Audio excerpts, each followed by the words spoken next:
Good morning, everyone. Welcome to Wednesday morning, and I'm talking this week about what is so special about churches together. And I now want to talk to you about a very small project which we started about 10 years ago called Swanage Depression Support. And as I've mentioned probably too many times, I have had problems with depression myself, and I want to start by mentioning something that Baptist minister Steve Chalk said long ago, which is this: where the state fails to provide is an opportunity for the church. Where the state fails to provide is an opportunity for the church. And I think that's a bit of the story of Swanage Depression Support.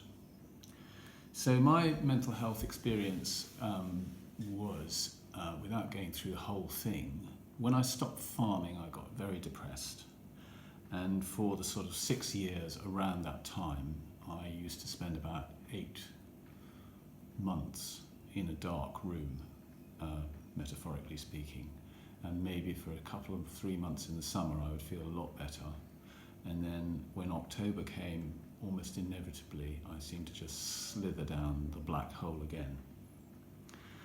And I had wonderful support from two GPs in the Swanage practice, and latterly I went to see a psychiatrist in Wareham who was also very helpful, and I got better.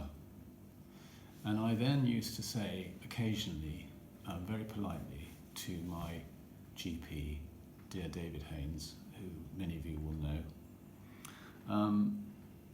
David, I'm better. How can I help? And he'd say, oh, we don't need any help. We know what we're doing with mental health in the NHS. So I would go away again and feel frustrated, because I sort of felt that there was something that I could do as an amateur which maybe nobody else was doing. And eventually he did actually say, why don't we start together a self-help group? And this was the birth of Swanage Depression Support, which is, as I said, been going now for about 10 years. And it was interesting because I didn't ever think it would be a Christian project. I just thought it would be a group of people who had suffered in some way from mental illness coming together to share their experience. But lo and behold, when we started, 2 ladies turned up, one from St Mark's and one from St Mary's, and there was I from All Saints. So we were churches together again. And it was hugely helpful to me to have other Christians and women too, who were involved in kind of running the project. It was extremely frightening. I can't tell you, I remember very well thinking, should we have a sort of hotline to the police if somebody kind of loses they go completely ballistic in the meeting, somebody gets violent, I don't know. There were all sorts of warnings that I was given and all sorts of thoughts I had myself. The reality was very different, and people came, seemed grateful to be there. Some were very nervous and very quiet and didn't speak for several meetings. Some poured it out.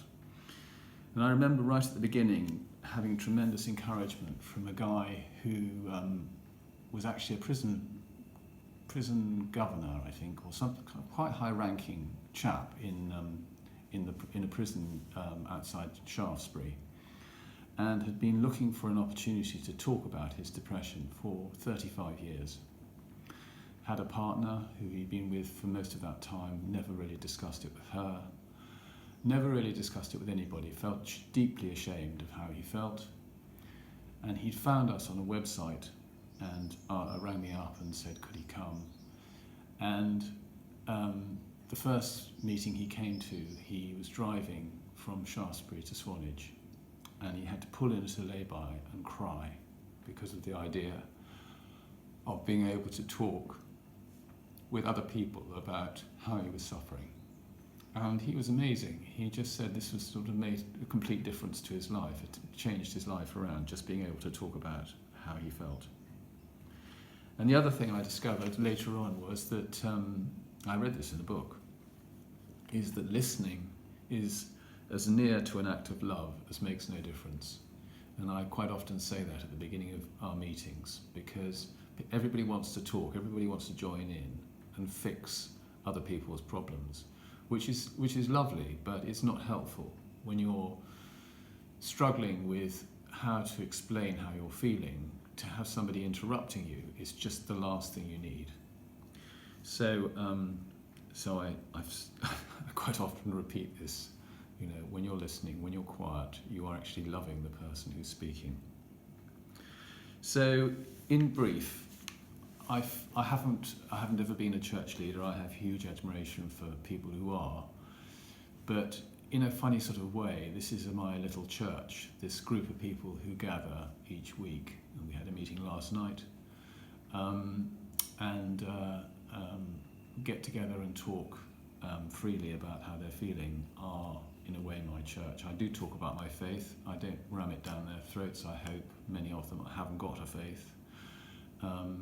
But it sort of feels to me like it's a place where I can help people because of my own experience. I just wanted to finish today with a poem that a friend of mine called Rogan wrote, who has quite a lot of experience of mental health, both as a professional and as a sufferer. And he wrote a group of poems called On Breaking. And one of the things we share, I think, in the group is the fact that we've all been broken in some very real way. So this is a poem I particularly like that he wrote about On Breaking. A certain Orthodox priest proposed that the broken, the convicted, the found out, are people brought near to the truth, stripped of the masks that make others acceptable, but no uglier in truth than anyone else. These were now free not to pretend anymore. Their redemption, therefore, closer at hand. Hope you like that, and see you tomorrow.